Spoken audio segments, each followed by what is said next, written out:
Monsieur, bonsoir, heureuse de vous retrouver pour un autre rendez-vous du savoir. Friction entre l'opposition sénégalaise et le pouvoir en place. Le leader de l'opposition, Ousmane Sonko, a lancé ce qu'il appelait un ultimatum au président Macky Sall pour la libération des personnes arrêtées lors des manifestations interdites par les autorités.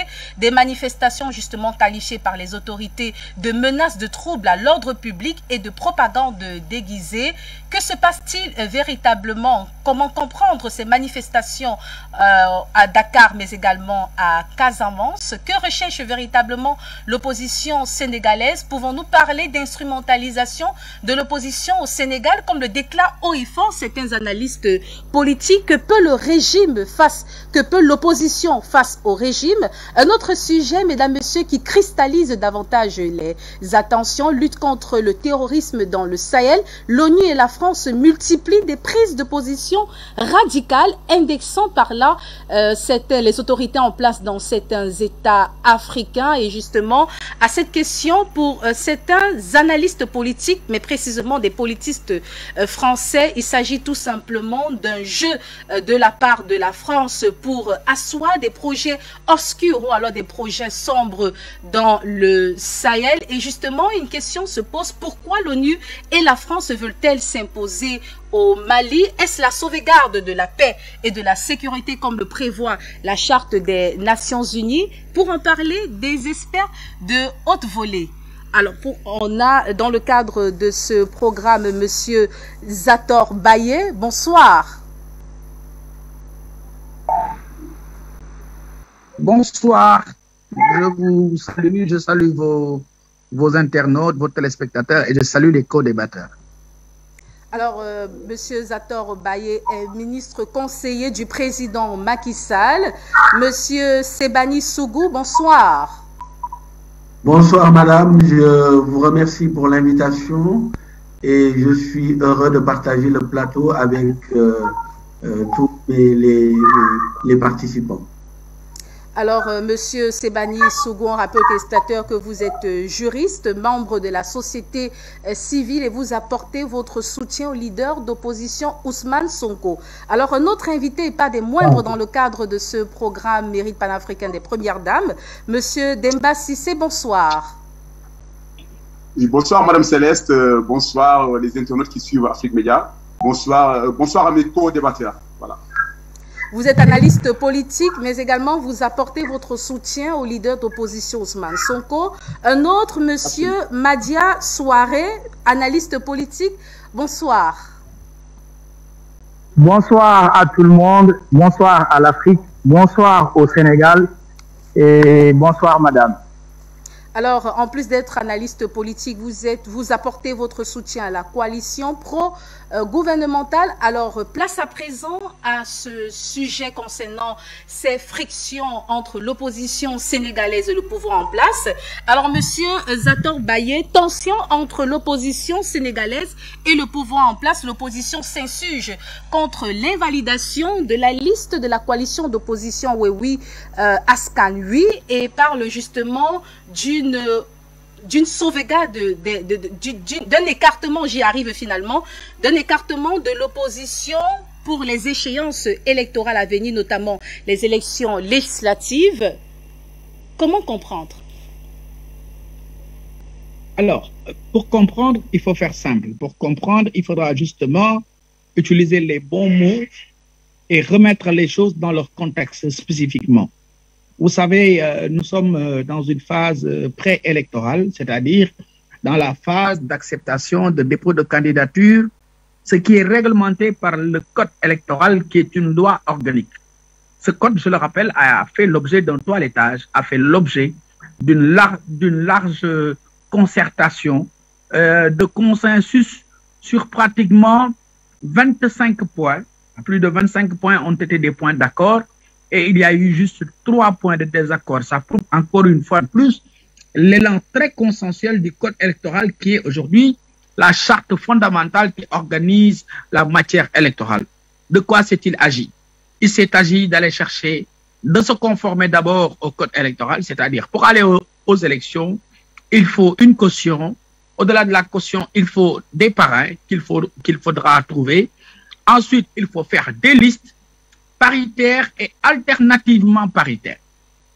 Alors, maintenant, qu'est-ce qui est arrivé? Ce qui est arrivé est que et la coalition Benno Bokk Yakaar et la coalition Yewwi Askan Wi sont tombés dans les travers d'une liste défaillante, c'est-à-dire une liste qui a connu des irrégularités. Et je voudrais préciser que la coalition Yewwi Askan Wi sera bel et bien présente aux prochaines élections, contrairement aux assertions qu'ils sont en train de faire croire aux Sénégalais. La liste titulaire nationale ou alors proportionnelle de Yewwi Askan Wi a été rejetée parce que cette liste ne remplit pas les critères. Notre liste, la liste de Benno Bokk Yakaar des suppléants, a été rejetée parce qu'elle ne remplit pas les critères. Partant de cela, il y a aujourd'hui rien sous les projecteurs qui devrait faire que l'opposition fasse feu de tout bois pour vouloir à tout prix brûler le pays. Alors, mon analyse politique me fait comprendre ceci. L'opposition n'est pas prête aujourd'hui à aller aux élections. Parce que simplement, si elle était prête aujourd'hui, les gens sont à moins d'1 mois de l'ouverture de la campagne électorale. Ce qui aurait été plus judicieux aurait été pour ces coalitions de se préparer, de préparer leurs états-majors pour faire face aux Sénégalais qui sont les seuls juges, qui sont les seuls dépositaires de la légitimité, pour justement aller leur proposer leur programme de mandature et éventuellement battre campagne. Mais je vais terminer mon intervention par ceci. Pour vous montrer simplement que la coalition Benno Bokk Yakaar, depuis 2012, a eu à remporter toutes les élections, je dis bien toutes les élections, qui se sont déroulées au Sénégal. Le Sénégal a dépassé l'âge et l'époque du tripatouillage électoral. J'en veux pour preuve. Il y a de cela quelques mois, le mois de janvier, le Sénégal est allé à des élections locales. Et je vous précise que ces élections locales ont vu une percée de l'opposition. Si le pouvoir avait la possibilité de tripatouiller le code électoral ou de changer les résultats, vous conviendrez avec moi qu'on n'aurait jamais perdu la capitale de Dakar qui est aujourd'hui tenue par l'opposition, comme bien sûr d'autres villes du pays.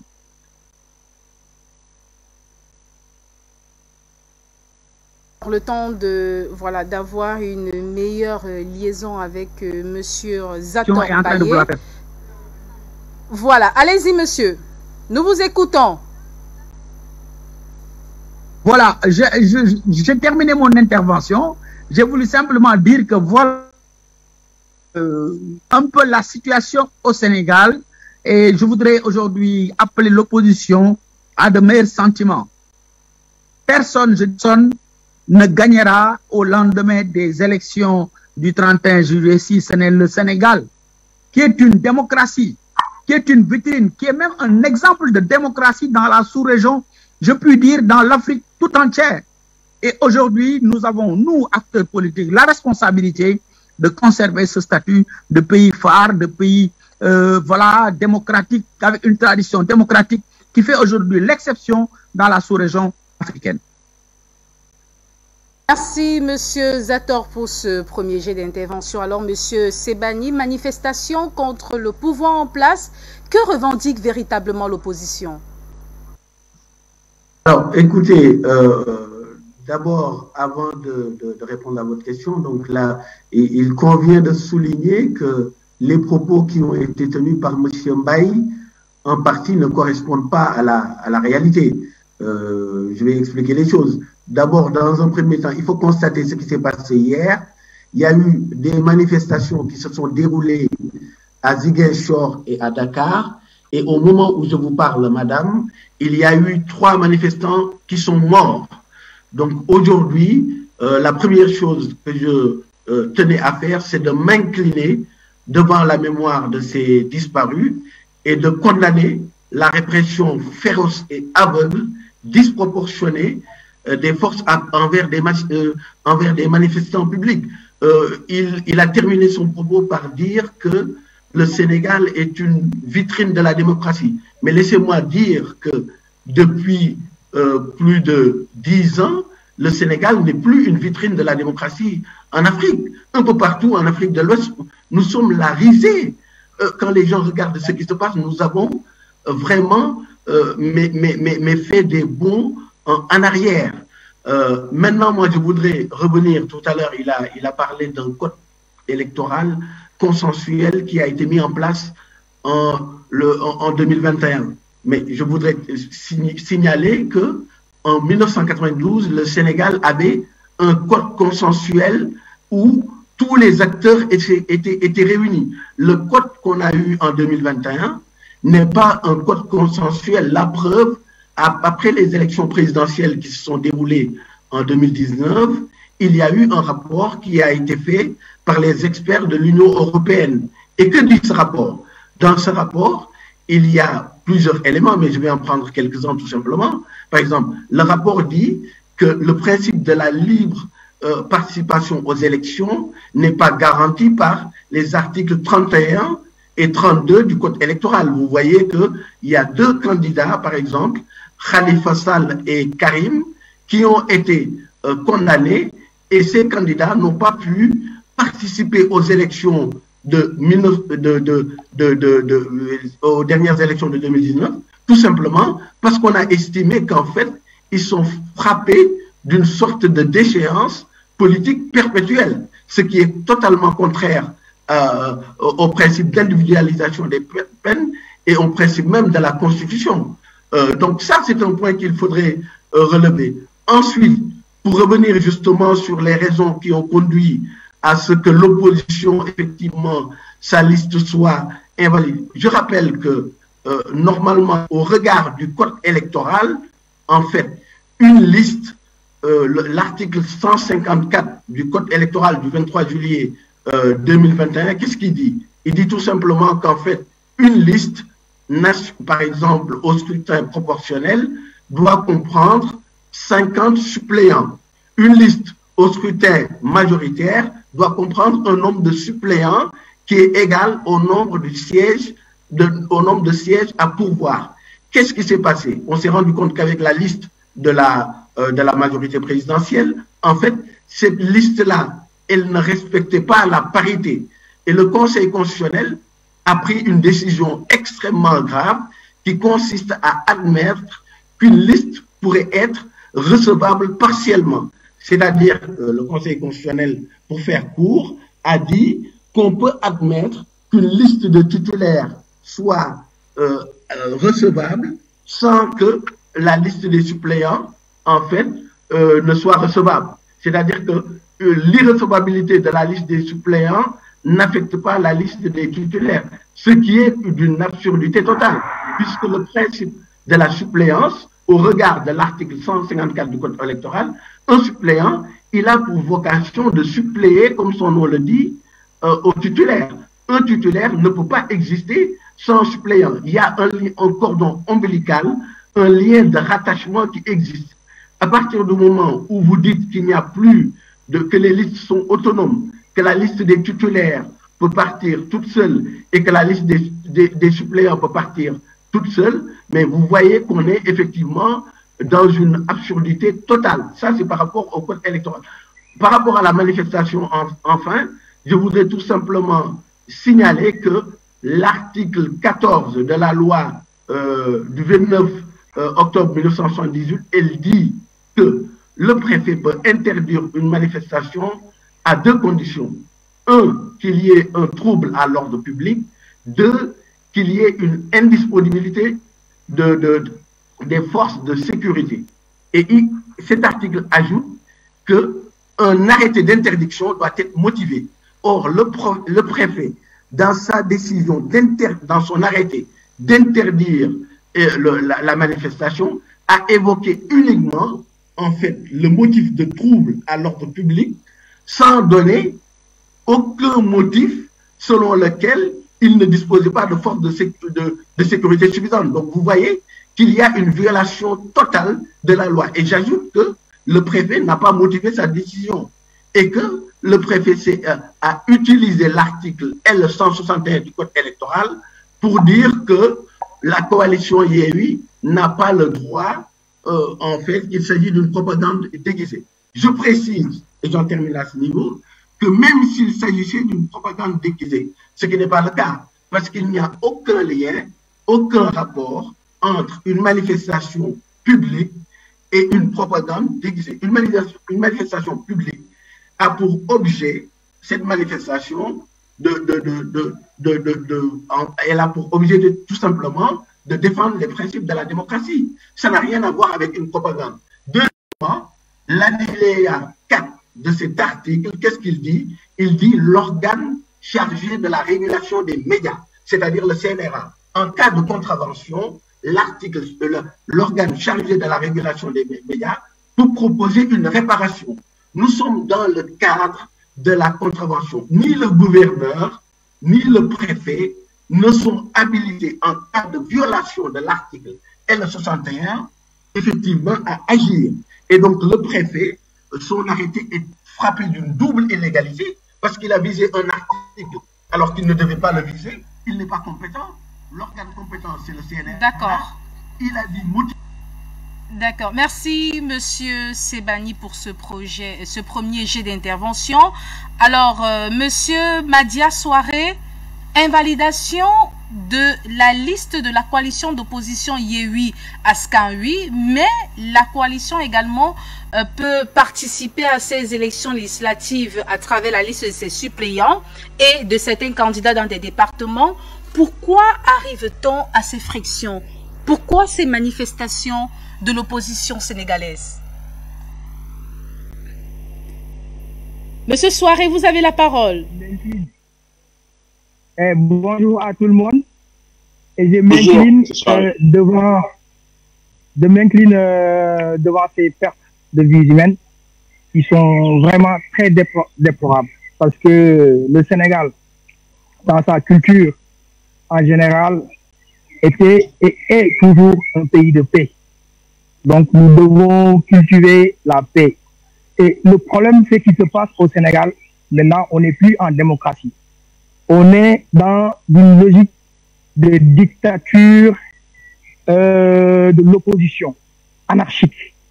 Parce que on ne peut pas dire que on peut vivre dans une république, qu'on ait des institutions et que personne ou bien l'opposition ne veut pas les respecter. Parce que qu'est-ce qui se passe? On a un conseil constitutionnel, on a donné la prérogative d'arbitrer, qui a donné un arbitrage, et que l'opposition s'est levée d'un coup pour dire que ce que le Conseil constitutionnel a dit ne tiendra pas. Mais nous vivons dans quelle république? Parce que lorsqu'on parle de république, on parle de respect des institutions. Et que aujourd'hui, quand on prend l'opposition, elle est dans une dynamique depuis que Ousmane Sonko est arrivé dans l'opposition en 2014, de dénigrement, d'invectives, d'insultes, de diabolisation. Et c'est ce qui se reflète aujourd'hui à travers la jeunesse, à travers la population. Et c'est ce qui est aujourd'hui le principal problème du Sénégal. Parce que quand on a un État qui organise des élections depuis 60 jusqu'à présent, et qu'en 2022, il n'y a même pas quelques mois, l'opposition dans ce fichier électoral critique, avec la DGE qui organise des élections critiques, ils ont su gagner plusieurs villes et plusieurs communes. Et aujourd'hui, juste parce que le liste a été invalidé par une institution de la République, Ousmane Sonko, avec son groupe ou bien son clan, s'est levé pour dire qu'ils vont brûler le Sénégal. Et ça, le Sénégal ne l'acceptera jamais. L'État ne l'acceptera jamais. Parce que l'État, aujourd'hui, est déterminé à faire comprendre à qui le veut que l'ordre et la force restent à la loi. Parce que il faudrait que nous, en tant qu'Africains, qu'on se réveille. Parce qu'on ne peut pas, pendant plus de 60 ans, construire un pays, le développer. Depuis 2012 jusqu'à présent, si on voit les réalisations qui sont en train d'être faites sur toute l'étendue du territoire, et parce qu'il y a juste un opposant qui coûte beaucoup veut être député, alors que lui-même sur sa page Facebook et en direct, en live, il l'a assumé. Il a dit que c'est nous qui avons fait une erreur. Ce n'est ni le président de la République, ni la DGE, ni personne d'autre. Ils ont constitué leur liste. Dans leur bureau, il y a eu des erreurs sur leur liste de parité. Et la loi le dit très clairement, une liste qui n'est pas paritaire, c'est une liste qui ne peut pas concourir à des élections. Ils ont invalidé leur liste et maintenant, ils disent que voilà, par la force, ils vont participer aux élections. Mais dans quel pays nous sommes? Parce que quand on parle de démocratie, on ne peut pas dire que voilà, la démocratie, c'est la force dans la rue. Non, la démocratie, c'est le respect des institutions de la République. Et moi, personnellement, c'est ce que je pense. Et je pense que l'État est dans cette musique, l'État est dans cette dynamique. Parce que si aujourd'hui, on les laisse, leur liste nationale, participer aux élections, mais donc le Conseil constitutionnel n'aura plus aucune crédibilité. Parce qu'elle va prendre une décision et demain, un opposant va se lever pour dire que ces gens-là, comme Ousmane Sonko le dit, c'est supposé sage, je ne sais pas quoi, leur décision n'a aucune importance. Parce que ce qu'on doit savoir, c'est que l'intérêt supérieur de la nation prime sur ses opposants et que l'intérêt supérieur de la nation repose sur l'organisation des élections apaisées, que la liste proportionnelle de Yewwi Askan Wi. Mais pourquoi? Parce que leurs principaux leaders ne font pas partie de la liste. Il ne doit pas y avoir d'élection. Mais ça, c'est injuste. Et ces suppléants-là, mais qu'est-ce qu'ils représentent? Ces suppléants-là, ils devaient se lever. Parce que s'ils sont dans une même coalition, s'ils sont dans le même parti, et que les titulaires sont invalidés par une institution de la République et qu'il y ait des suppléants qui peuvent les représenter, mais pourquoi pas ne pas aller à des élections? Mais parce qu'ils savent qu'ils sont pas prêts. Et le parrainage, la parité, ce sont des dispositions du code électoral qu'on a organisé, qu'on a même amélioré. Donc, si aujourd'hui le Sénégal veut la paix, si les Sénégalais, moi je m'adresse surtout, je suis le responsable des jeunes du parti dans le Benelux, je m'adresse aux jeunes africains. L'Afrique se construira par ses fils. Donc, ce sont ces jeunes-là qui doivent prendre conscience que ces opposants, un opposant comme Ousmane Sonko, ne contribue pas à la construction de la nation, ne contribue pas au développement de l'Afrique. Parce que si aujourd'hui, un leader politique peut se lever, insulter toutes les institutions de la République, insulter les partenaires extérieurs pour prôner une exclusion, pour prôner un isolement, une politique d'isolation, mais ça ne marchera pas. Le monde, en ce moment, il est dans une logique de coopération. Parce que si on observe, et les gens parlent de la démocratie, moi je voudrais aussi parler de la démocratie à la sénégalaise. La démocratie à la sénégalaise, ce n'est pas une démocratie. Parce qu'une démocratie, ce n'est pas tout un chacun dit ce qu'il pense ou bien fait ce qu'il veut. Non, la démocratie, c'est le respect des règles. Parce que, imaginez par exemple, en Europe, on ne donne pas la parole à n'importe qui à parler sur n'importe quel sujet. En Amérique, n'importe qui ne peut pas faire n'importe quoi. Mais au Sénégal, il y a 250 millions de médias où tout un chacun peut se lever, dire n'importe quoi, où on peut insulter la personnalité morale de la République, sans pour autant que ça choque personne. Et ça, un pays ne peut pas se développer sur ce rythme. Tous les pays qui se sont développés après 60 jusqu'à présent, ce sont des pays où règne la discipline, l'ordre. Je prends l'exemple de la Chine, et je le dis et je le répète, en 1949, la Chine était une colonie anglaise. Vous pouvez dire que ce n'est pas une démocratie, mais aujourd'hui c'est un pays prospère. Et comme le dit le président Xi Jinping, le premier devoir, c'est que l'être humain a le plus besoin. Son premier besoin primaire, c'est son besoin à se nourrir et non pas seulement à parler.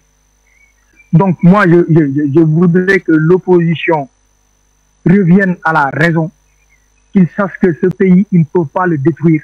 ils vont essayer et ils vont jouer. Ils disent qu'ils ont été confinés hier, mais lorsque le préfet, qui est une institution, interdise une manifestation, ils vont dire que voilà, l'interdiction de la manifestation devait être motivée. Mais le risque de désordre à l'ordre public, mais il était présent et on l'a observé, il y a eu 3 morts et ils le savaient parce qu'ils savaient que si les gens manifestent, il peut y avoir des débordements. Merci, Monsieur Soiré, pour ce premier jet d'intervention. Alors, Monsieur Demba Cissé, pour le Conseil constitutionnel, cette invalidation résulte tout simplement de l'inéligibilité d'une des candidats qui figurent parmi les titulaires, mais également les suppléants. Alors, l'opposition tient-elle tête aux représentants de la loi ou tout simplement cette dénonciation est légitime?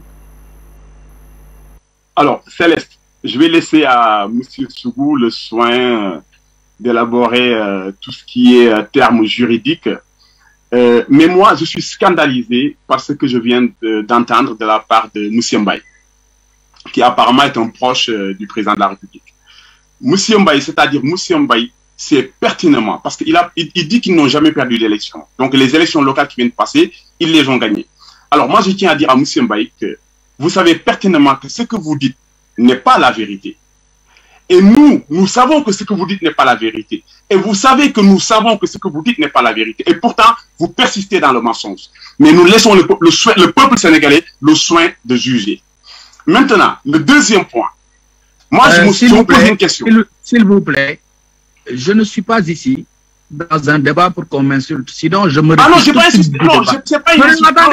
Non, c'est pas une insulte. De calmer les intelligences, s'il vous plaît.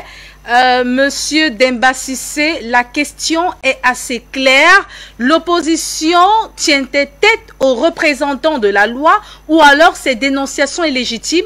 Tout simplement parce que le Conseil constitutionnel a précisé que l'invalidation de la liste de la coalition de l'opposition Yewwi Askan Wi résulte tout simplement de l'inéligibilité d'une des candidates qui se retrouve chez les titulaires mais également les suppléants. La question est claire. Limitons-nous à la question sans toutefois revenir sur les avis des uns et des autres parce que chaque avis tient lieu dans le cadre de ce programme. Les points de vue, on respecte chacun des points de vue. Monsieur Demba Cissé, restons dans le cadre de cette question. Je vous en prie. Que ce soit. Je pense que quand même j'ai été bien éduqué à ce niveau-là, mais il n'y a pas de souci. Bref. Moi, ce que je veux dire, vous savez, madame, la politique, d'abord, c'est avoir de la grandeur. Et je tiens à relever que Abdoulaye Wade avait tous les moyens d'empêcher Macky Sall d'être candidat aux élections présidentielles. Parce que c'est Abdoulaye Wade qui a fait de Macky Sall ce qu'il est. Mais Abdoulaye Wade, dans sa grandeur, avec la démocratie, a permis à Macky Sall de participer aux élections et a reconnu la victoire de Macky Sall. Voilà nous ce que nous attendons du président de la République. Parce que, M. Sougou vient de l'expliquer, les erreurs qui ont été commises, ce sont des erreurs qui n'invalident pas la liste. C'est des erreurs qu'on peut rectifier. Et que même le Conseil constitutionnel, dans un premier temps, a accepté que la liste de Dakar soit rectifiée. Et pourquoi on l'accepte pour Dakar et qu'on ne l'accepte pas pour la liste nationale? Donc ça aussi, c'est un problème. Et Sewan Sougou vient de le dire. La liste de la coalition Benno Bokk Yakaar n'a pas respecté la parité et n'a pas respecté le nombre de parrainages. Et pourtant, cette liste a été validée par le Conseil constitutionnel. Donc vous comprenez bien que là, le Conseil constitutionnel aujourd'hui est manipulé par M. Macky Sall, qui est aujourd'hui le président du Sénégal. Mais ça, malheureusement, l'opposition n'y peut rien. L'opposition aujourd'hui se bat par principe je dis bien. Mais même avec la liste des suppléants, je vous assure et je vous garantis que l'opposition va battre M. Macky Sall lors des élections législatives. Tout à fait. Non mais, juste, madame, si vous permettez... Zator Baye, vous avez la parole. Mais ce n'était pas une insulte. Non, mais si, dans le sillage, madame, si vous permettez, juste je peux rajouter, mais ça va être très bref, hein, pour répondre à votre question. Là, c'est monsieur Sebani. Monsieur, alors, on va permettre aux uns et aux autres de calmer les intelligences. Les avis des uns et des autres, il convient de le réitérer sur ce plateau. chaque avis est à respecter, les avis peuvent être contradictoires et c'est de ces avis contradictoires justement que fuse la véritable information à garder par nos téléspectateurs. Alors, Monsieur Zator Baye, pour certains analystes politiques, il s'agit d'une instrumentalisation de l'opposition sénégalaise. Partagez-vous cet avis? Non, je pense que nous ne pouvons pas instrumentaliser l'opposition sénégalaise. Peut-être vous parlez de... ils disent qu'on instrumentalise la justice sénégalaise, ce qui est une fausse, ce qui n'est pas exact. Alors, je reprends... Permettez, Monsieur Zator, que je recadre ma question. Je ne parle pas ici d'une instrumentalisation de la justice sénégalaise. Alors, pour certains analystes politiques, dans leurs différentes sorties médiatiques, il s'agit là d'une instrumentalisation de l'opposition sénégalaise par une tierce personne ou alors par une tierce influence. Partagez-vous cet avis? Telle est ma question, Monsieur Zator Baye.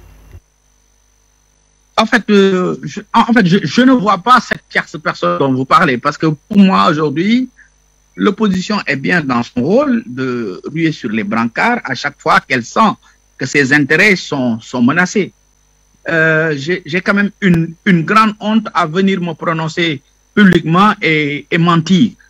Parce que moi, aujourd'hui, j'ai été député à l'Assemblée nationale, je sais comment les lois sont conçues. D'abord, aujourd'hui, je suis membre de l'exécutif. Je puis vous assurer, et la main sur le cœur quand même, tout ce qui parle, je pense que d'abord, leur leader, je vais citer M. Ousmane Sonko lui-même, a reconnu sur sa page Facebook qu'ils ne participeront pas aux élections parce que simplement, ils ont commis à leur niveau des erreurs qui les sortent de fait de la compétition. Quand il parle d'instrumentaliser que le pouvoir instrumentalise la justice, pourtant, pour ce qui a été de la liste de Dakar, quand le Conseil constitutionnel avait pris une certaine décision, ils étaient les premiers à applaudir. Mais cette fois-ci, ce même conseil qui est le juge électoral a pris une autre décision qui ne les avantage pas, mais qui ne nous avantage pas. Nous sommes exactement dans la même situation. Je ne peux pas considérer qu'il y a un Sénégalais à part entière et un demi-Sénégalais. Le Sénégalais qui est sur la liste nationale est d'égale dignité que le Sénégalais qui est sur la liste suppléant. Donc, pourquoi aujourd'hui on devrait mettre le Sénégal sens dessus pour des intérêts crypto-personnels? Ce n'est pas Benno Bokk Yakaar qui a conçu leur liste. Ce n'est pas Benno Bokk Yakaar qui a dicté sa loi lors de la conception de la liste. Ils ont eux-mêmes choisi leur mandataire qui s'est gouré dans le cadre de la conception de la liste. Nous également, notre mandataire, sur le plan de notre liste des suppléants, a fait une erreur. Mais bon sang, ces erreurs, comment est-ce qu'on pourrait passer ces erreurs? Simplement parce qu'aujourd'hui, il y a une opposition qui, de plus en plus, est dans la violence. De plus en plus est dans la terreur, dans la menace. Vous savez, le Sénégal est un pays de paix. Naguère, on l'appelait le pays de la Teranga.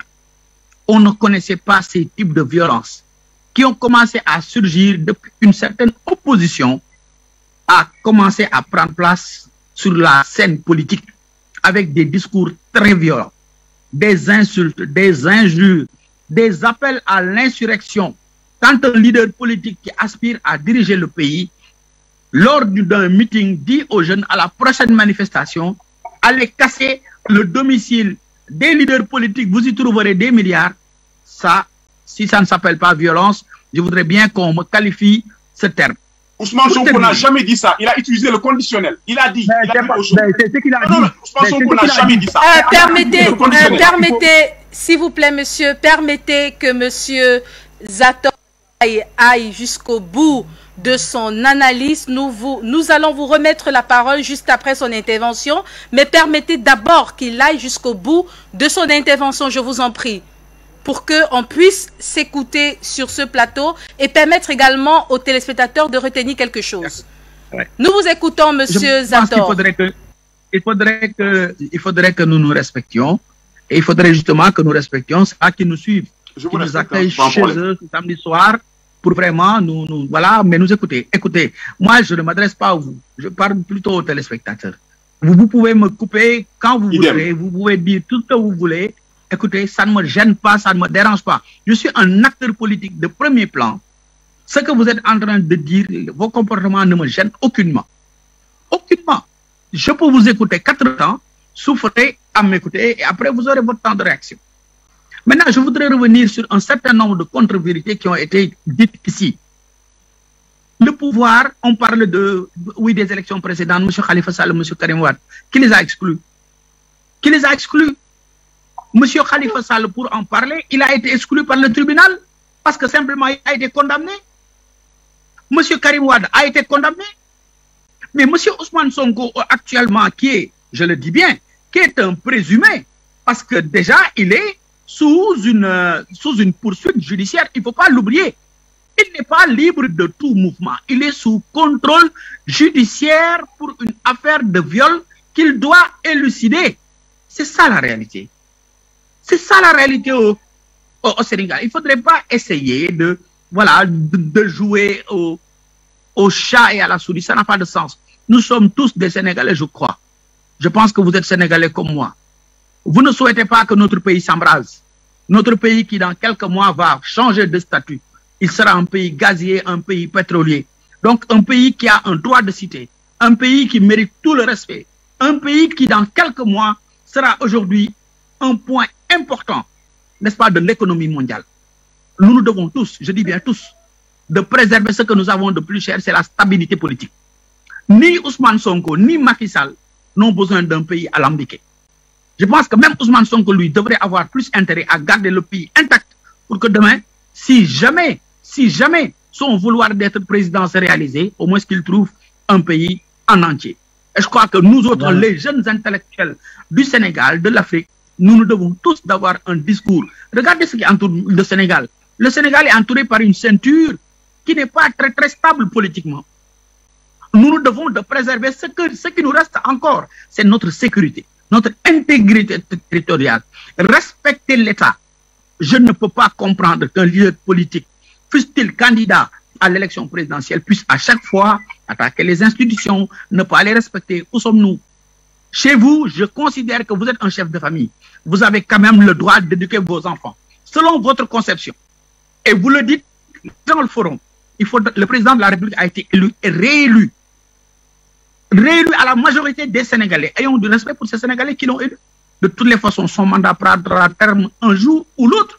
Et à ce moment-là, attention, que tu parles l'épée, péris par l'épée.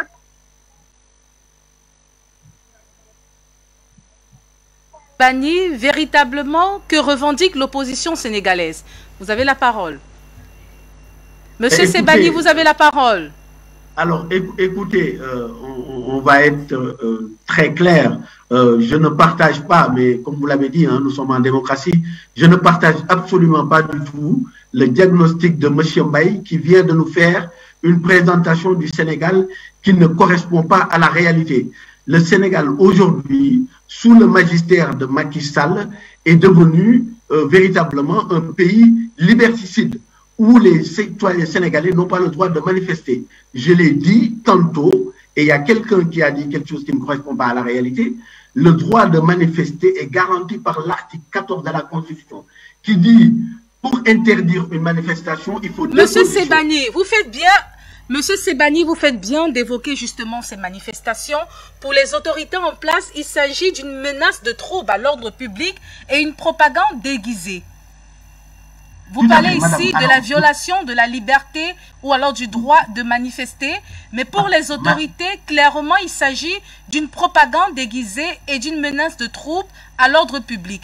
Tels sont les propos des autorités en place. Vous avez posé la bonne question. C'est-à-dire que l'article 14 de la loi de 1978, il dit clairement le préfet peut interdire un rassemblement public si deux conditions sont réunies. S'il y a trouble à l'ordre public, ça c'est une première condition. Et si le préfet dit qu'il n'a pas de force de sécurité suffisante pour s'opposer à la manifestation. C'est ce deuxième point-là que le préfet n'a pas motivé. L'article 14 dit qu'il faut les deux. Or, le préfet, il a dit une seule chose, mais allez lire l'article 14. Le préfet dit une seule chose, il y a trouble à l'ordre public. Ce n'est pas suffisant. La loi, elle dit, il faut dire trouble à l'ordre public, et deuxièmement, il faut dire qu'il n'y a pas de force de sécurité suffisante. Vous avez vu hier qu'il y a eu 6000 policiers et gendarmes qui ont été déployés pour interdire la manifestation.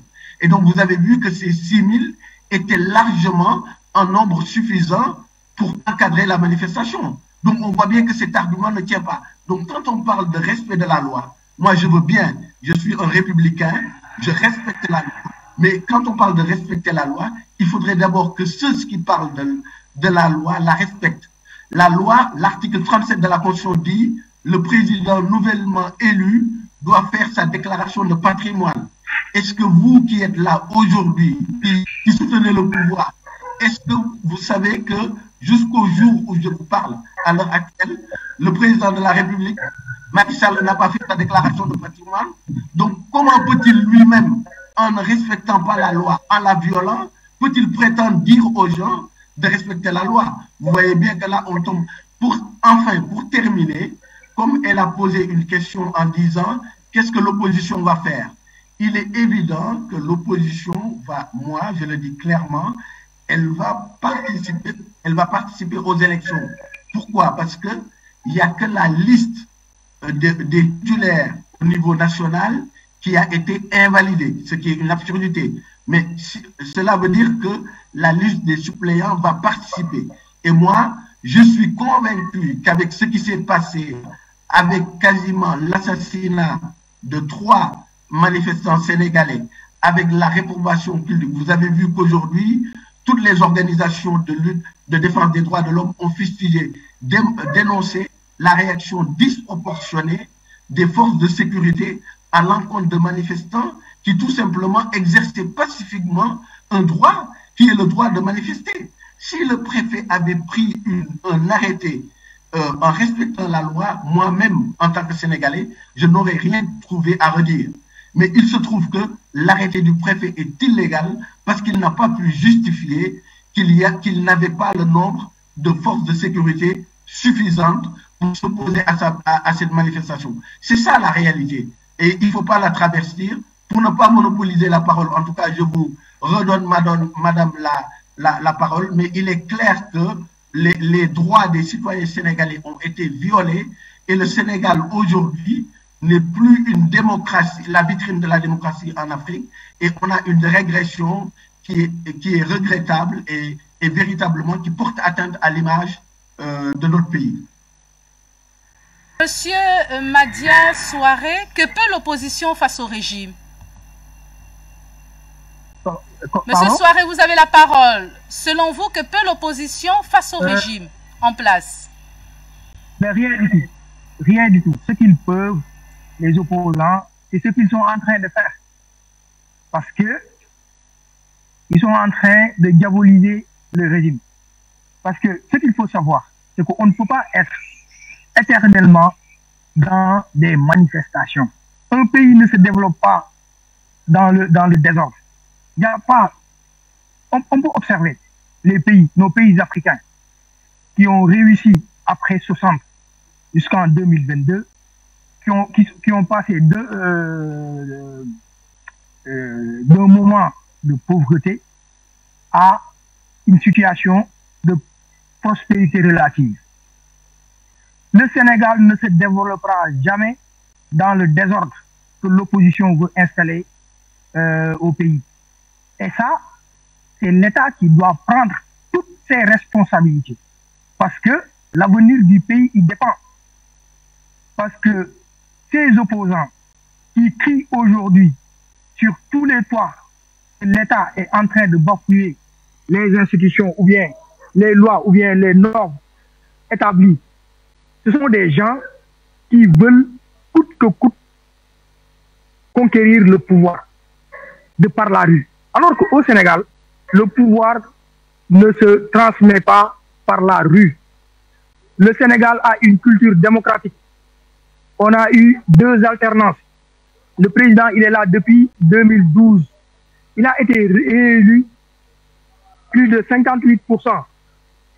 Donc, si nous voulons travailler, il faut que les opposants sachent qu'on ne peut pas terroriser un État.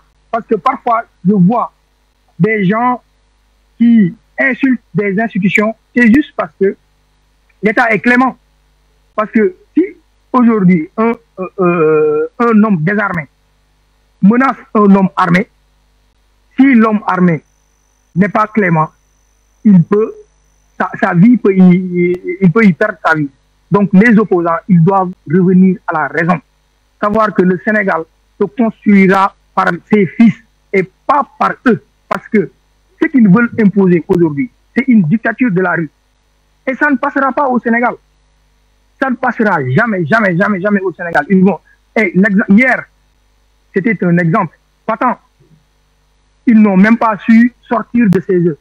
Des gens par exemple, Ousmane Sonko, il avait dit qu'il va aller manifester de A par A ou B. Il n'a pas été. Même pour sortir, aller prier, il dit qu'il est un fervent musulman. Pour sortir, aller prier, il n'a pas osé. Il est retourné chez lui. Non, mais parce qu'il a... En fait, il faut comprendre l'homme.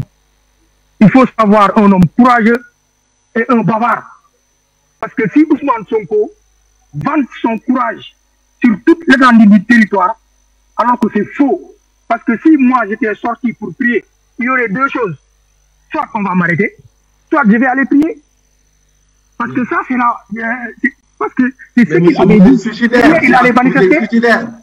Mais est-ce qu'on a le droit de barricader un citoyen? C'est une violation une violation de la... Un citoyen qui appelle à la résurrection. Je peux vous poser une question, monsieur? Monsieur Sebani, permettez à monsieur Soiré d'aller jusqu'au bout de sa parole, de sa pensée. Je vous en prie. Il appelle le peuple à se rebeller. Est-ce que ce citoyen n'a pas le droit d'être enfermé dans une case?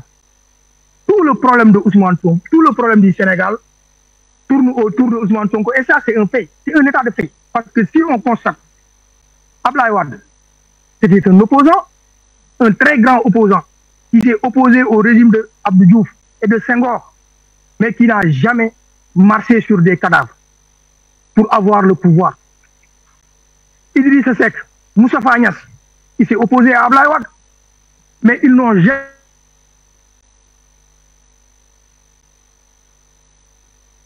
ils marchent sur des cadavres, sur des âmes pour obtenir le pouvoir. Il y a eu 14, il y a eu 3, il y en aura combien encore? Au nom de quoi? Parce que lui, il pense qu'il doit être président de la République. Être président de la République, ça dépend de la volonté divine. Ça ne se proclame pas. Et ce n'est pas parce que les gens t'écoutent. Et pourquoi les jeunes aujourd'hui adhèrent à la philosophie de Ousmane Sonko d'une manière inconditionnelle? Mais parce qu'ils l'écoutent. Il y a des gens qui écoutaient Hassan Diouf quand il faisait des lives. Il avait des milliers de gens qui l'écoutaient. Aujourd'hui, Mola Morgan, mais c'est un déficient mental. Et pourtant, il a des milliers de vies, des gens qui l'écoutent. Parce que ces gens, vous êtes quelqu'un, vous avez le même état d'esprit. Donc, le Sénégal n'appartient pas à Ousmane Sonko. Et il faut qu'il se le tienne pour dire. Le Sénégal appartient à tous les Sénégalais. Et l'État du Sénégal préservera la paix du Sénégal, quel qu'en soit le prix. Ça, il faut que l'opposition le sache. Une bonne fois pour toutes. On ne peut pas vouloir se développer et vouloir passer toute la journée dans la rue. Mais c'est impossible. Depuis 2012 jusqu'à présent, si on parle de développement, mais regardez dans tous les secteurs. Moi, je ne fais pas partie d'une famille riche. Ma mère n'est pas riche. Ma famille n'est pas riche. Mais regardez dans tous les secteurs, dans tous les pans économiques du Sénégal. Il y a eu des avancées considérables. Que vous le voulez, que vous ne le voulez pas. Les gens, ils vont critiquer, ils vont dire que la manière. Le terre, ils vont te dire que voilà le prix. Le BRT, ils vont te dire que voilà, ils vont casser toutes les rues. couverture maladie, ils vont te dire que c'est seulement pour les gens de 5 ans, les enfants de 5 ans. La dialyse, elle est gratuite au Sénégal, sachez-le. Sur le plan agricole, mais on cultive du riz. Le Sénégal est à plus de 80% autosuffisant en riz, et c'est un fait. Vous ne pouvez pas le nier. Le Sénégal est autosuffisant à plus de 80% en riz, en culture rizicole. Les céréales. Beaucoup de choses. Le Sénégal avance et c'est sous le leadership du président de la République, Macky Sall. Et il va achever son travail. Et il sait quel est le prix qu'il faut pour continuer son travail. Et il le fera. Alors, Monsieur Demba Cissé, la liste des suppléants n'a pas été invalidée. Pour l'échéance électorale à venir, que prévoit l'opposition, Monsieur Demba Cissé? Alors, bon, moi, je ne vais pas m'attarder sur les propos vraiment ridicules de M. Souaré. Alors, ce que l'opposition peut faire, c'est son droit de manifester. C'est ce que la Constitution... Monsieur Souaré, permettez à Monsieur Cissé de placer un mot. Monsieur Souaré, nous n'admettons pas d'insultes à l'endroit d'un panéliste. Les avis des uns et des autres sont à prendre en considération, mais Monsieur Souaré, permettez à Monsieur Demba Cissé de poursuivre son analyse. Et s'il vous plaît, Monsieur Demba Cissé, nous n'admettons pas sur ce plateau des injures. Nous vous prions de respecter cette règle. Pour permettre également aux téléspectateurs de respecter les intelligences que vous êtes, vous les panélistes. Alors, Céleste, ce que l'opposition peut faire, effectivement, c'est ce que la Constitution lui permet de faire, c'est de manifester, évidemment. Si on interdit à l'opposition de manifester, la Constitution a prévu de résister. Voilà, face à l'oppression, il faut résister. Ça, c'est prévu par la Constitution et c'est ce que l'opposition fait de manière républicaine. Parce qu'aujourd'hui, Céleste, très sincèrement, que ce soit M. Satormbaye, M. Souaré, moi, je n'ai pas de haine envers eux, ce sont mes frères. On peut ne pas être d'accord, mais on reste tous des Sénégalais. Mais le Sénégal d'aujourd'hui est un Sénégal. Moi, je tiens quand même à dire ici, et personne ne pourra nier ce que je suis en train de dire. Le président Ousmane Sonko a écrit un livre qui s'appelle « Pétrole et gaz au Sénégal, chronique d'une spoliation ». Ou dans ce livre que Ousmane Sonko a présenté à l'Assemblée nationale, nommément, dans ce livre, il a nommément cité le président Macky Sall. Il a cité le petit frère du président Macky Sall qui s'appelle Aliou Sall. Il a cité le ministre de l'Énergie, d'alors qui était Ali Ngouille. Il les a accusés de fraude et de corruption sur le pétrole et le gaz sénégalais. Et Ousmane Sonko a pris témoin le peuple sénégalais en disant que j'ai accusé nommément le président Macky Sall et ils ne porteront jamais plainte pour diffamation. Jusqu'à aujourd'hui, ni Macky Sall, ni son petit frère, ni le ministre Ali Ngouille n'ont porté plainte contre Ousmane Sonko pour diffamation. Madame Céleste, il y a aujourd'hui celui qui est ministre de l'Enseignement supérieur. Il a été épinglé par l'OFNAC pour fraude et corruption. Comment dirais-je encore, j'ai oublié l'expression, mais c'est pas grave.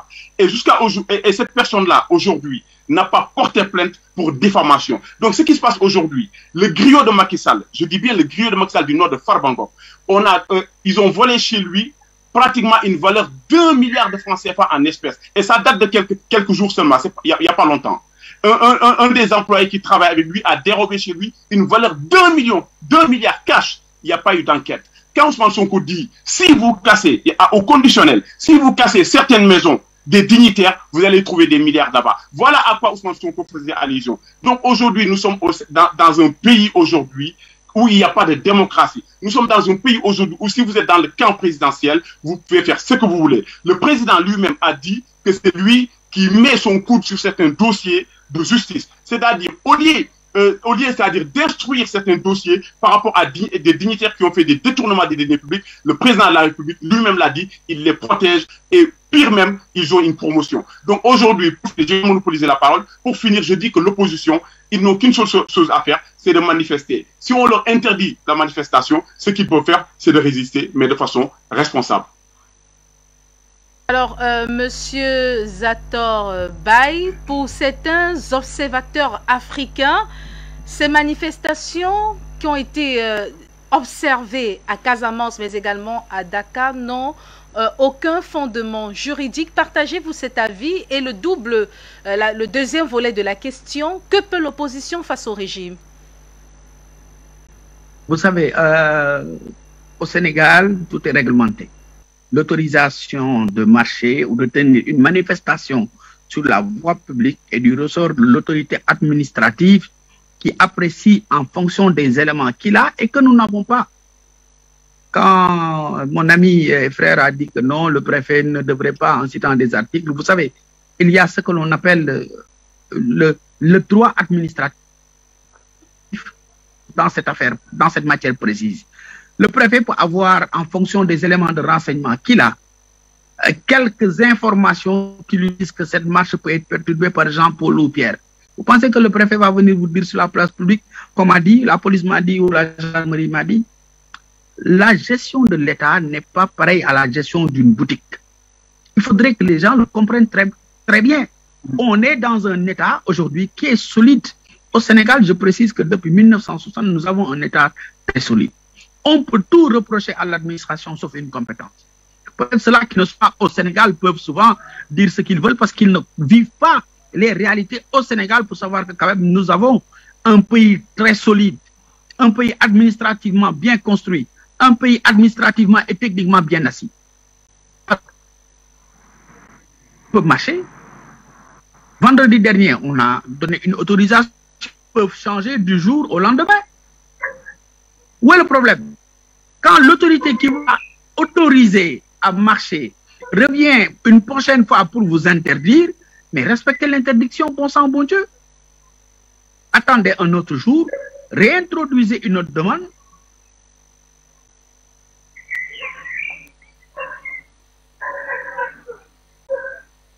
On marche le plus. Au Sénégal, on a une cinquantaine ou même une centaine d'organes de presse. Je veux parler de radio, de télé, de sites internet.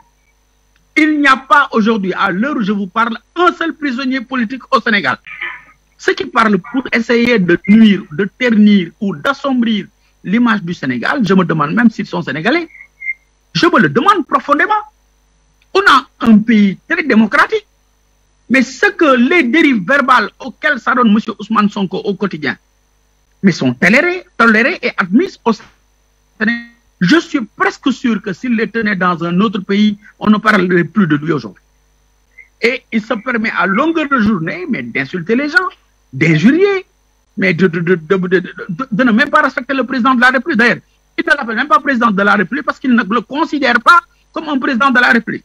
Alors qu'hier, simplement, des agents de police lui ont interdit de pouvoir faire 100 mètres. Je voudrais que les gens reviennent à la raison et qu'ils sachent que, vous savez, l'État ne s'appelle... Le nom de l'État, ce n'est pas Sall, ce n'est pas Sonko. L'État est impersonnel. Les policiers et les gendarmes qui sont aujourd'hui au service de M. le Président Macky Sall, demain, seront au service d'un autre président parce qu'ils sont simplement chargés de veiller à la règle, à l'aspect régalien de notre nation. Et ça, il faudrait que nous le comprenions. Maintenant, l'opposition doit aujourd'hui... Parce que la messe, elle est dite. La messe est dite. Les listes qui ont été validées. Les listes ont été exposées. Aujourd'hui, le processus est en train de suivre son cours. La distribution des cartes d'électeurs a démarré. Sous peu, elle aboutira à sa fin. Le 9...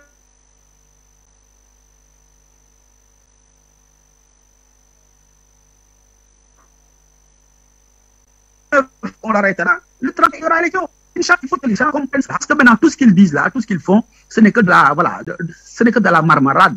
Il faudrait que certains tartarins, quand même, arrêtent l'âge de notre pays. Parce que ce pays est un pays respecté. Ce pays est un pays qui a une dignité, qui a une tradition démocratique. Et il ne faudrait pas que certains pensent que c'est parce qu'ils crient plus fort qu'ils ont raison. Et en tout cas, l'État que je connais, l'État que je pratique, ne se laissera pas faire. Hein. Il ne faudrait pas que certains soient à la merci de certains lobbies, de certaines forces obscures pour venir essayer de brûler notre pays. Nous ne l'accepterons pas. L'État restera debout, quoi que ça puisse coûter.